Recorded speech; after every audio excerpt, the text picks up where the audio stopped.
মাধ্যমিকে তোমাদের আনসিনের যে অংশটা থাকে সেটা নিয়ে তোমরা অনেকেই চিন্তিত থাকো। গ্রামার এবং ভোকাবুলারিতে 8 মার্কস থাকে। এখানে সিনোনিমস খুঁজে বার করতে হয়। শুধুমাত্র এই জন্যই নয়, ভবিষ্যতে কম্পিটিটিভ এক্সামে তোমাদের ইংলিশ পেপারে অ্যান্টোনিমস, সিনোনিমস বলতে বলা হবে। তাই ইংলিশের ভোকাবুলারি বা ওয়ার্ড স্টক বাড়ানো খুব জরুরি। এখন থেকেই তোমরা তাই এই বিষয় নিয়ে পড়াশোনা শুরু করো। কিছু ট্রিক্স কাজ করে প্যাসেজ থেকে সিনোনিম খোঁজার ক্ষেত্রে। যেমন মূল শব্দে যদি ইডি থাকে তাহলে সিনোনিমেও ইডি যুক্ত হবে। যদি মূল শব্দে আইএনজি যুক্ত থাকে তাহলে সিনোনিমেও কিন্তু আইএনজি যুক্ত থাকবে। এগুলি কিন্তু খুব ছোটখাটো ট্রিক্স।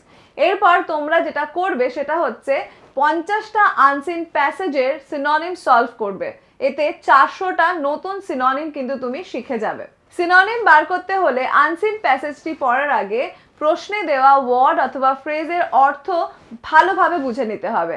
মিনিমাম 2বার পড়তে হবে তোমাদের। প্যাসেজটি প্রথমবার পড়ার সময় সমস্ত প্রশ্ন সহ পড়ে নাও।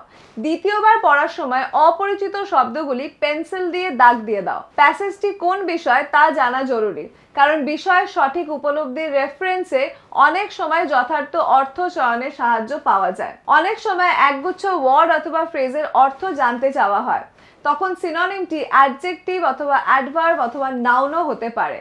ইনফিনিটিভ বা জিরান্ড যোগে শব্দগুচ্ছের সিনোনিম চাইলে তা কখনো নাউন অথবা জিরান্ড হতে পারে।